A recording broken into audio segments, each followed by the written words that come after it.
എല്ലാവരെയും സ്വാഗതം ചെയ്തുകൊണ്ട് കൃപാസനത്തിന്റെ അടുത്ത ഭാഗം വീഡിയോയുമായിട്ടാണ് ഞാൻ നിങ്ങളുടെ മുന്നിൽ എത്തിയിരിക്കുന്നത്. അടുത്ത ഭാഗം ഉടമ്പടി സെന്ററെ ഉടമ്പടി എടുക്കുന്നത് എങ്ങനെയാണ്, എന്താണ് ഈ ഉടമ്പടി ഉപ്പ് കൃപാസനം പത്രം, അതുപോലെ തന്നെ സാക്ഷ്യം പറയുന്ന ഭാഗം, യേശുവപ്പച്ചൻ, അമ്മ മാതാവ്, ഇങ്ങനെയൊക്കെയുള്ള ഭാഗവുമായിട്ടാണ് ഇന്നത്തെ വീഡിയോ. എല്ലാവരെയും അവിടേക്ക് ഞാൻ സ്വാഗതം ചെയ്തുകൊണ്ട് ഇന്നത്തെ വീഡിയോയിലേക്ക് കിടക്കുന്നു. ഇവിടെ നമ്മൾ ആദ്യമായിട്ട് ഉടമ്പടി എടുക്കാൻ വരുന്നവരും ഉടമ്പടി പുതുക്കാൻ വരുന്നവർക്കുമുള്ള കൗണ്ടറുകളാണ് ഇവിടെ കാണുന്നത്. എല്ലാ ഭാഷയിലുള്ളവർക്കും ഇവിടെ വന്ന് ഉടമ്പടി എടുക്കാം. അതിനുള്ള എല്ലാ സംവിധാനങ്ങളും ഇവിടെയുണ്ട്. ഏത് സ്ഥലത്തുനിന്ന് വരുന്നവർക്കും എല്ലാ ഭാഷയിലുള്ള പത്രങ്ങളും ഉണ്ട്. എല്ലാ ഭാഷയിലുള്ളവർക്കും ഇവിടെ ഉടമ്പടി എടുക്കാൻ റെഡിയാണ്. അതിനുവേണ്ടി എല്ലാവരും ഈ കൗണ്ടറിലേക്ക് വന്ന് നിൽക്കുകയാണ്. ഓക്കെ, പിന്നെ മ്യൂസിക് ഞാൻ ഓഫ് ചെയ്യുകയാണ്. കോപ്പിറൈറ്റ് വരുന്നതുകൊണ്ട് ചില ഭാഗങ്ങളിലൊക്കെ കുറച്ച് മാത്രമേ ഇടുന്നുള്ളൂ. കോപ്പിറൈറ്റ് വരുമെന്നുള്ളൊരു ഭയമുണ്ട്, അതുകൊണ്ട്. ഓക്കെ,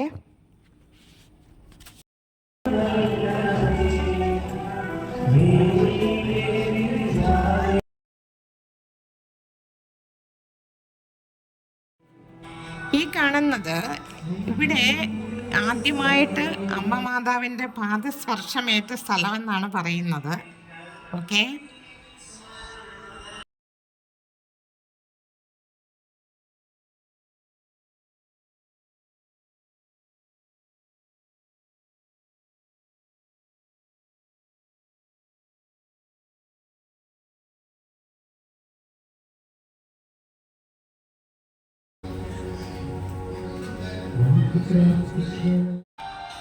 ഈ കാണുന്ന സ്ഥലം ഇവിടെ അമ്മ മാതാവ് യേശുവപ്പച്ചനെ ഇരിക്കുന്ന ഇവിടെയാണ്. ഉടമ്പടി സാക്ഷ്യം പറയുന്ന സ്ഥലമാണ്. ആരാധനയൊക്കെ നടത്തുന്ന ഒരു സ്ഥലമാണ് ഇവിടെ. എല്ലാവർക്കും ഇവിടെ വന്ന് മുട്ടുകുത്തിയിരുന്ന് പ്രാർത്ഥിക്കാം. ഇവിടെ സാക്ഷ്യം കേൾക്കാം. ആർക്ക് വന്നാലും ഈ ഭാഗത്ത് വന്നിരുന്ന ആരാധനയിൽ പങ്കുചേരാം, സാക്ഷ്യം കേൾക്കാൻ പറ്റും. അങ്ങനെയൊക്കെയുള്ള ഒരു സ്ഥലമാണ് ഈ കാണുന്നത്.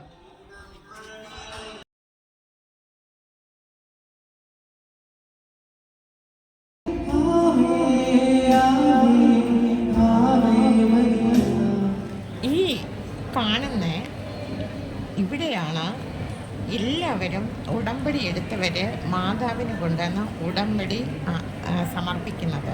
അതായത് അവിടുന്ന് ഒരു ഫോം തരും. ആ ഫോമിനകത്ത് നമ്മൾ 6 നിയോഗങ്ങൾ, നമുക്ക് എന്താണ് ആദ്യമായിട്ട് സാധിക്കേണ്ടത്, അത് ഫസ്റ്റ് വെക്കണം. അങ്ങനെ 6 നിയോഗങ്ങൾ. രണ്ടാമത് സാധിക്കേണ്ട കാര്യം ഏറ്റവും പ്രധാനമുള്ളത് ആദ്യം വെക്കണം. അങ്ങനെ 6 നിയോഗങ്ങൾ നമ്മൾ ആ ഫോമിൽ സമർപ്പിച്ച് എല്ലാവരും കൊണ്ടുവന്ന് അവിടെ വന്നിട്ട് വിശ്വാസ പ്രമാണം എന്ന് പറയുന്ന ഒരു പ്രാർത്ഥനയുണ്ട്. അത് ചൊല്ലി ആ അമ്മയുടെ അവിടെ ഇരിക്കുന്ന ഗോൾഡൻ കളറിലിരിക്കുന്ന ആ ഒരു ബോക്സിനകത്ത്, അതോ ഉടമ്പടി പേടകം എന്നാണ് പറയുന്നത്, തെറ്റുണ്ടെങ്കിൽ ക്ഷമിക്കുക, ആ ഉടമ്പടി പേടകത്തിൽ കൊണ്ടുവന്ന് എല്ലാവരും പ്രാർത്ഥിച്ച് സമർപ്പിച്ചിട്ട് പോവുകയാണ്. അപ്പോൾ അമ്മ മാതാവും നമ്മളുമായിട്ട് ഉടമ്പടി എടുത്തു എന്നുള്ള ഒരു എഗ്രിമെൻ്റ്. അപ്പോൾ അമ്മ എല്ലാ കാര്യങ്ങളും സാധിച്ചു തരും എന്നുള്ള ഒരു വിശ്വാസത്തിലാണ് എല്ലാവരും അവിടെ കൊണ്ടിടുന്നത്. എല്ലാവരുടെ ആഗ്രഹങ്ങൾ സാധിച്ചു കൊടുക്കുന്നതുകൊണ്ടായിരിക്കില്ല ഇത്രയും ജനങ്ങൾ അവിടെ വരുന്നത്. ഇത് കഴിഞ്ഞിട്ട് അവർ ഉടമ്പടി മാതാവിന് സമർപ്പിച്ചതിന് ശേഷം അവിടെ ഉടമ്പടി തൈലം, അവിടെ ഒരു ദീപം നിലവിളക്കിനകത്ത് എല്ലാവരും പ്രാർത്ഥിച്ച് ആ നിലവിളക്കിൽ ഒരു തിരി കത്തിക്കും. ഉടമ്പടി എടുക്കുന്നവരെല്ലാവരും അവിടെ നിലവിളക്ക് തിരി കത്തിക്കും. എന്നിട്ട് സാക്ഷ്യം പറയാനുള്ളവരെല്ലാം ഈ മാതാവിൻ്റെ യേശുവപ്പച്ചൻ്റെയും ഈ സെൻറ്റർ കാണുന്ന ഒരു കോവണി പോലെ ഒരു സാധനം വെച്ചിരിക്കുന്നല്ലോ, അതിലെ കൂടെ അവിടെയാണ് എല്ലാവരും സാക്ഷ്യം പറയുന്നത്. അപ്പോൾ സാക്ഷ്യം കേൾക്കാനുള്ള ആൾക്കാരാണ് അവിടെ ഇരിക്കുന്നത്. ബാക്കി പിന്നീട് നമുക്ക് കാണാം. ഈ കേൾക്കുന്നത് എല്ലാവരുടെയും ഉടമ്പടി ഫോമിനകത്ത് ഫില്ല് ചെയ്ത് ഉടമ്പടി മാതാവിന് സമർപ്പിച്ചിരുന്നു. ആ ആഗ്രഹങ്ങളൊക്കെ സാധിച്ചവർ വന്ന് ഇവിടെ യേശുവപ്പച്ചൻ്റെ അടുത്തും അമ്മ മാതാവിൻ്റെ അടുത്തും വന്ന് സാക്ഷ്യങ്ങൾ പറയുകയാണ്. നമുക്കത് കേട്ട് നോക്കാം. ഒരുപാട് സാക്ഷ്യങ്ങളുണ്ട്. ഞാൻ അത്രയൊന്നും എടുത്തില്ല. ഞാൻ അത്യാവശ്യം 2 എടുത്തു. അത് നമുക്ക് കേൾക്കാം. എൻ്റെ പേര് ഷനോ. ഞാൻ ആലപ്പുഴ ജില്ലയിലെ ചാമ്പക്കുളം സെന്റ് മേരീസ് ബസിലിക്ക ഇടവകമാണ്. ഞാൻ ആദ്യമായിട്ട് കൃപാസനത്തിൽ വരുന്നത് 2022 ഡിസംബർ മാസമാണ്. അത് ഞാൻ എന്റെ കസിന്റെ കൂടെയാണ് വന്നേ. ഞങ്ങൾ എല്ലാവരും ഉടമ്പടി എടുക്കാമെന്ന് തീരുമാനിച്ചാ വീട്ടിൽ നിന്ന് വന്നേ. പക്ഷെ ഇവിടെ വന്നപ്പോഴത്തേക്ക് കസിൻ ഉടമ്പടി എടുത്തു, ഞാൻ അവരുടെ കൂടെ ഇരുന്നു. പക്ഷെ ഞാൻ ഉടമ്പടി എടുത്തില്ല.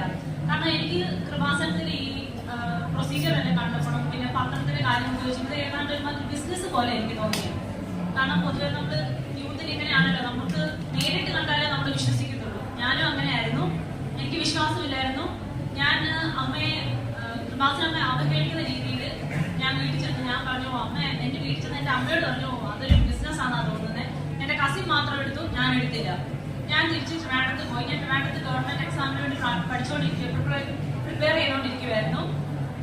അപ്പോൾ കുറെ നാളായിട്ട് പഠിച്ചിട്ട് എനിക്ക് ഒരു കോൺഫിഡൻസ് ഇല്ല, എക്സാം എഴുതണോ, നാട്ടിൽ തന്നെ നിന്ന് പോകുമോ, എനിക്ക് ജോലി കിട്ടാൻ താമസം വരുമോ എന്നുള്ള ടെൻഷനും കാര്യങ്ങളൊക്കെ ആയിട്ട് ഞാൻ വീട്ടിൽ അമ്മയോട് വിളിച്ചു. അപ്പോൾ അമ്മ പറഞ്ഞു, എന്തായാലും നീ കൃപാസനത്തിൽ അന്ന് പോയിട്ട് മാതാവിനെ അവഹേളിച്ചല്ലേ, ചിലപ്പോൾ അതുകൊണ്ടൊക്കെ എനിക്ക് ഈ ടെൻഷൻ വരുന്നത്. അതുകൊണ്ട് നീ ഒരു കാര്യം ചെയ്ത് ഏപ്രിൽ മാസത്തിൽ വന്ന് നമുക്ക് ഉടമ്പടി എടുക്കാന്ന് പറഞ്ഞു. അങ്ങനെ തീരുമാനിച്ചു. അപ്പൊ ഞാൻ കൃപാസനത്തിൽ ഉടമ്പടി എടുക്കാൻ വേണ്ടി ഞാൻ വീട്ടിൽ വന്നു. ഏപ്രിൽ 19-ാം തീയതി ഞാൻ വീട്ടിൽ വന്നത്. അപ്പൊ ഏപ്രിൽ 20-ാം തീയതി എന്റെ അച്ചാച്ചന്റെ സ്കാനിങ്ങിന്റെ റിപ്പോർട്ട് വന്നു. സ്കാനിങ്ങിന്റെ റിപ്പോർട്ട് വന്നപ്പോഴത്തേക്ക് അച്ചാച്ചന് ക്യാൻസർ സെക്കൻഡ് സ്റ്റേജ് സ്ഥിരീകരിക്കുകയായിരുന്നു. അപ്പൊ ഞാൻ ആ പാടെ തകർന്നു പോയി. കാരണം ഞാൻ കുടുംബത്തിലെ മൂത്ത പക്ഷെ ഞങ്ങൾ 2 പെമ്പിളാരാണ്. ഞാൻ പഠിച്ചുകൊണ്ടിരിക്കുന്നതേ ഉള്ളൂ. അപ്പൊ കുടുംബനാഥന് ഒരു അസുഖം വന്നാൽ ആ കുടുംബത്തിന്റെ അവസ്ഥ എങ്ങനെയായിരിക്കും നമുക്ക് ചിന്തിക്കാവുന്നതേ ഉള്ളൂ.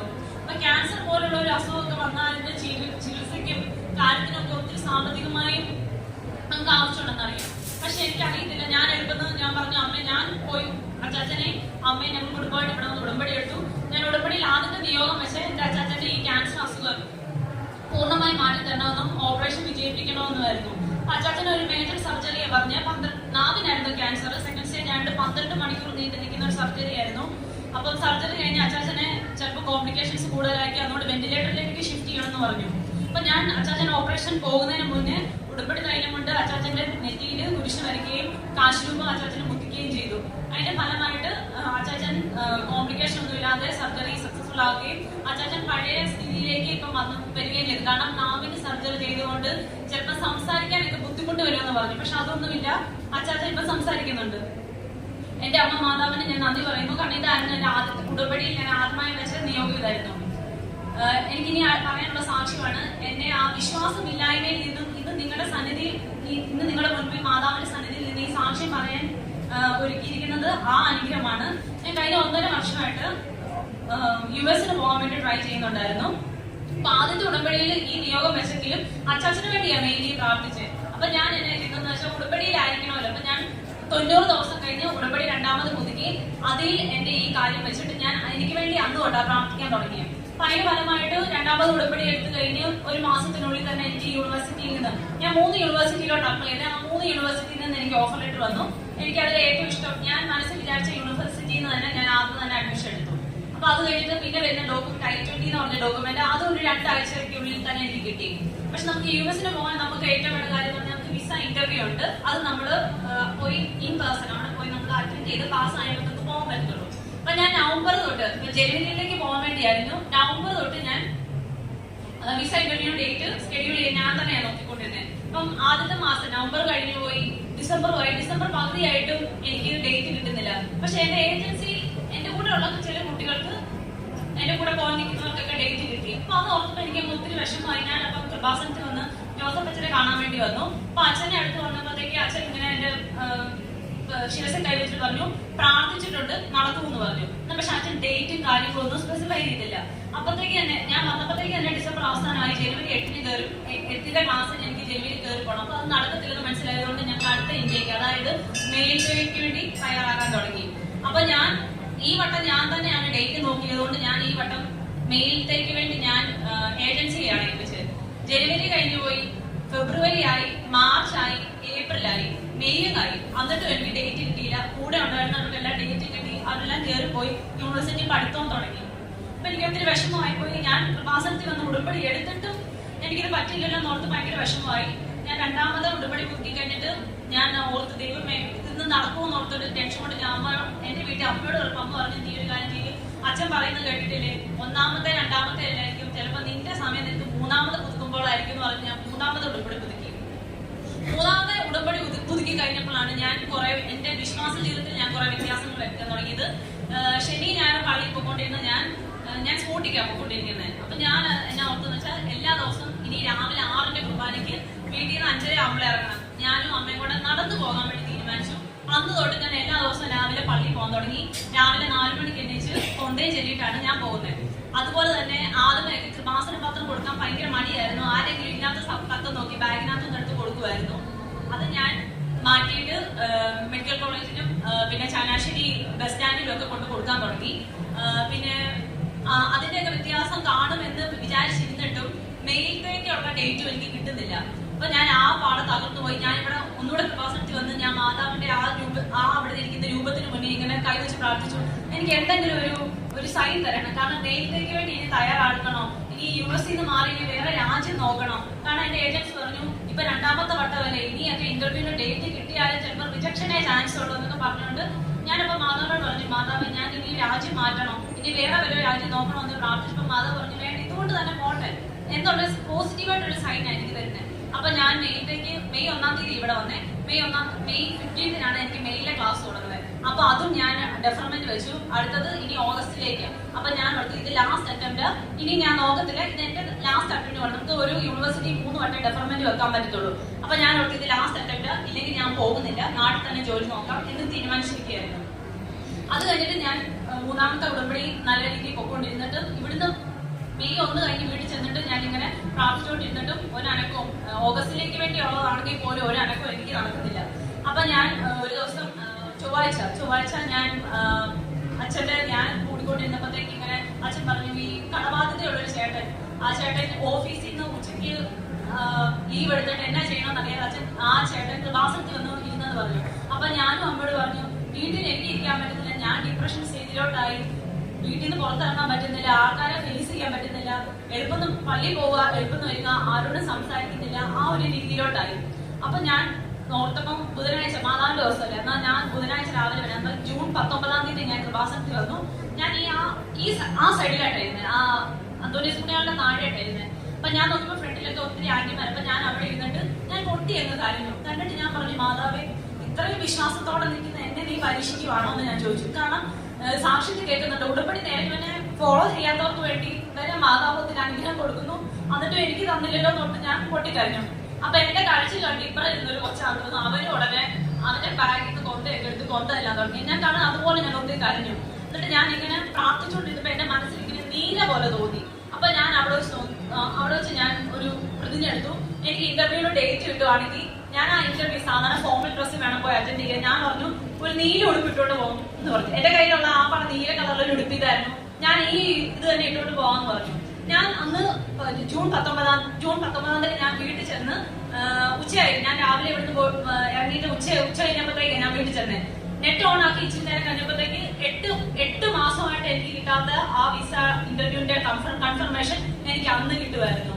ജൂൺ 19-ന് എനിക്ക് കൺഫർമേഷൻ കിട്ടി. ജൂലൈ 2-ന് ബയോമെട്രിക് ഡൽഹിയിലും ജൂലൈ 18-ന് ചെന്നൈയിലും. ഇത്രയും ഗ്യാപ്പ് ഉള്ളത് കൊണ്ട് ചിലപ്പോൾ വിസ ഇന്റർവ്യൂ അറ്റൻഡ് ചെയ്താൽ മാക്സിമം നമ്മളെ റിജക്ട് ആക്കാൻ ചാൻസലർ ഏജൻസി എന്ന് പറഞ്ഞു.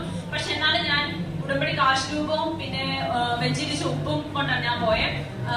ചെന്നൈയിൽ ഒത്തിരി പിള്ളേരുണ്ടായിരുന്നു. അപ്പൊ ഞാൻ എല്ലാവരും ഫോമൽ ഡ്രസ്സിലായതുകൊണ്ട് എന്റെ അമ്മയ്ക്ക് ഒരു ടെൻഷൻ, ഇനി ഡ്രസ്സിന്റെ പേരിലെങ്ങാനും ഇനി റിജക്ട് ആക്കിയാലോ. പക്ഷെ എന്നാലും എനിക്ക് ആ ടെൻഷൻ ഇല്ലായിരുന്നു. ഞാൻ മാതാവിന്റെ കാശ് രൂപം സേഫ്റ്റി പിന്നിൽ കോർത്തിട്ട് ഞാനത് എന്റെ ഉടുപ്പിന്റെ അവിടെ പിൻ ചെയ്ത് വെച്ചു. എന്നിട്ട് ഞാൻ എംബസിയിലോട്ട് കയറുമ്പോഴത്തേക്ക് കയ്യിൽ ഉപ്പ് എടുത്തിട്ടുണ്ടായിരുന്നു. അത് ആരും കാണാതെ ഞാൻ അവിടെ വെതറി ഇട്ടിട്ട് ഞാൻ പോയി അറ്റൻഡ് ചെയ്തു.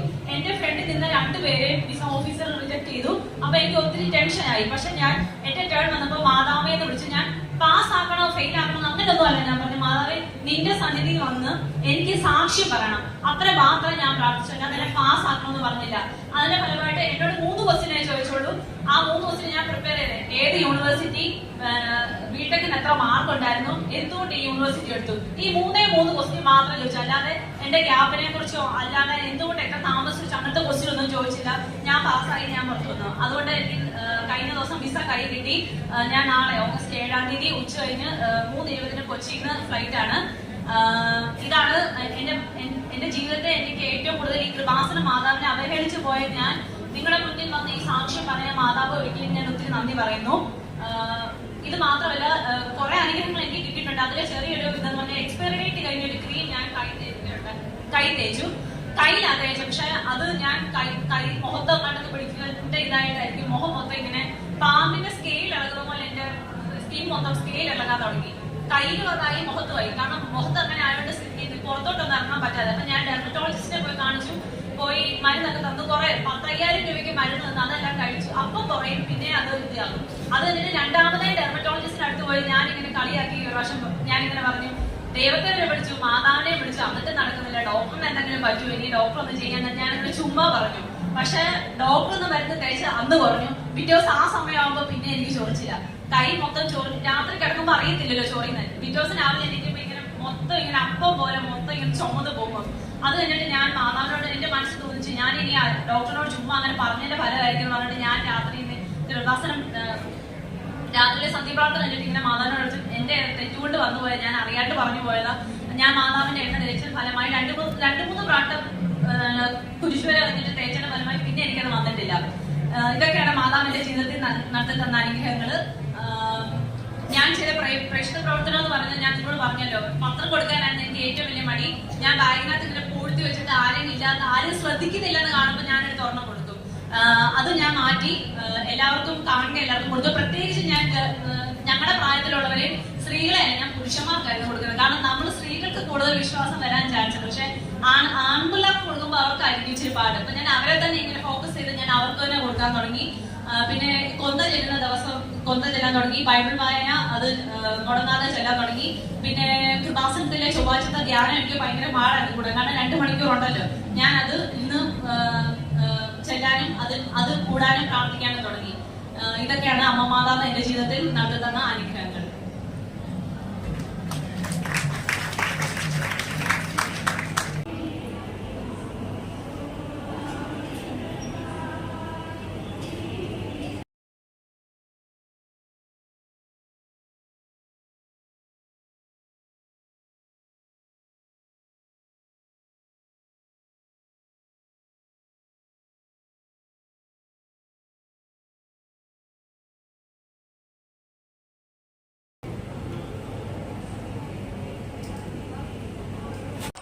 ഇവിടെ ഈ ദീപം തെളിക്കുന്നത് നേർച്ച ഉള്ളവര്, പിന്നെ ഉടമ്പടി എടുക്കുന്നവര്, അങ്ങനെയൊക്കെ ഉള്ളവരാണ് ഈ ഇവിടെ കൊണ്ടുവന്ന ഉടമ്പടി തൈലം ഒഴിച്ച് ദീപം തെളിക്കുന്നത്.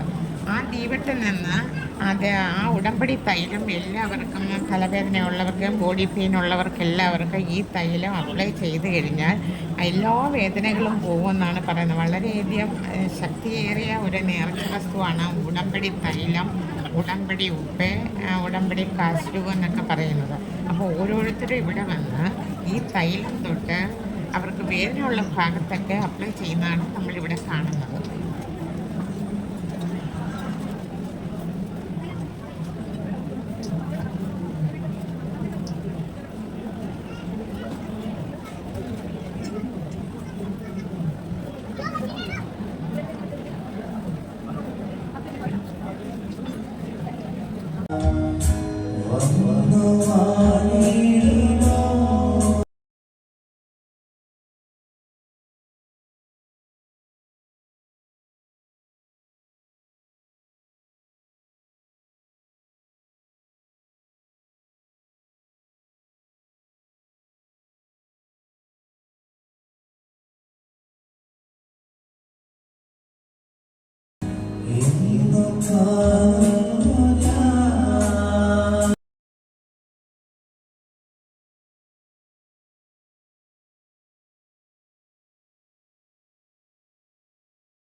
അപ്പോൾ വീഡിയോ കണ്ട് എല്ലാവർക്കും ഇഷ്ടപ്പെട്ടെന്ന് കരുതുന്നു.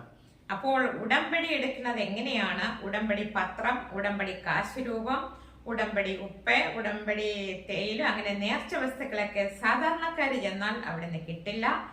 ഉടമ്പടി എടുക്കുന്നവർക്ക് മാത്രമേ ഈ വ്യഞ്ചരിച്ച സാധനങ്ങളും നേർച്ച വസ്തുക്കളൊക്കെ കിട്ടുകയുള്ളൂ. അല്ല ഉള്ളവർക്കൊക്കെ അവിടെ പോയി ആരാധനയിൽ പങ്കുചേരാം. ഉടനടി പരിഹാരം നടക്കണമെന്നുണ്ടെങ്കിൽ, നമ്മുടെ ഏതാഗ്രഹവും പെട്ടെന്ന് സാധിക്കണമെന്നുണ്ടെങ്കിൽ ഉടമ്പടി എടുത്താൽ മാത്രമേ നടക്കുകയുള്ളൂ. ഉടമ്പടി എടുക്കുന്നവർക്ക് ഒരു ദിവസത്തെ ക്ലാസ് ഉണ്ട്. ഒരു ദിവസത്തെ അല്ല, 1 മണിക്കൂർ 2 മണിക്കൂർ അങ്ങനെ ഒരു ക്ലാസ് ഉണ്ട്. ആ ക്ലാസ്സിൽ അറ്റൻഡ് ചെയ്തിട്ട് അതിൽ പറയുന്നത് പോലെ നമ്മൾ പ്രവർത്തിച്ചാൽ മാത്രമേ നമുക്ക് ഉടനടി പരിഹാരം കിട്ടുകയുള്ളൂ. ഉടമ്പടി പത്രം എല്ലാവർക്കും പിന്നെ വിതരണം ചെയ്യണം. അതുപോലെ തന്നെ ഹോസ്പിറ്റലുകളിലൊക്കെ പോകണം, നമ്മൾ രോഗികളെ കാണണം, പിന്നെ പാവങ്ങളെയൊക്കെ സഹായിക്കണം.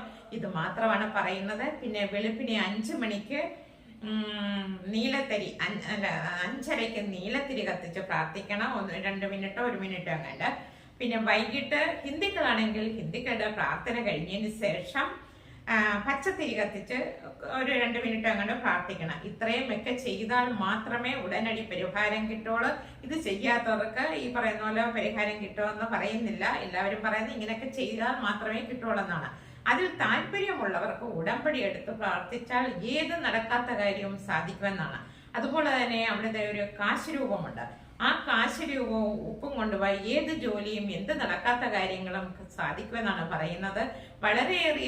വളരെ ശക്തിയേറിയതാണ് അവിടുത്തെ കാശ് രൂപം. അതുപോലെ തന്നെ നമുക്ക് അവിടുത്തെ അച്ഛനെ കാണണമെന്നുണ്ടെങ്കിൽ നമുക്ക് തീരെ എങ്ങും നടക്കാത്തതും ഒരു ഹോസ്പിറ്റലിൽ സാധിക്കാത്ത കാര്യമാണെങ്കിൽ ഹോസ്പിറ്റലിലെ റെക്കോർഡ്സ് ഒക്കെ ഉണ്ടെങ്കിൽ അതുമായിട്ട് നമ്മൾ അവിടെ കൊണ്ടുവന്ന് കാണിച്ചാൽ അവിടെ നിന്ന് ഒരു റെസിപ്റ്റ് തരും. ആ റെസിപ്റ്റ് ഉണ്ടെങ്കിൽ മാത്രമേ നമുക്ക് അച്ഛനെ കാണാൻ പറ്റുള്ളൂ. അല്ലാതെ ആർക്കും അവിടെ ചെന്ന് അച്ഛനെ കാണാൻ പറ്റില്ല. അതുപോലെ സീരിയസ് ആയിട്ടുള്ള രോഗികൾക്ക് അവരുടെ ഹോസ്പിറ്റലിലെ റെക്കോർഡ്സ് ഒക്കെ ഉണ്ടെങ്കിൽ മാത്രമേ അവിടെ അച്ഛനെ കാണാൻ പറ്റുള്ളൂ. അല്ല ആരും ഓടി ചെന്നാൽ അവിടെ അച്ഛനെ കാണാൻ പറ്റില്ല. അപ്പോൾ എല്ലാവർക്കും വീഡിയോ ഇഷ്ടപ്പെട്ടെന്ന് വിചാരിക്കുന്നു. അടുത്ത ഭാഗവുമായിട്ട് ഞാൻ നിങ്ങളുടെ മുന്നിൽ എത്തുന്നതായിരിക്കും. നന്ദി, നമസ്കാരം.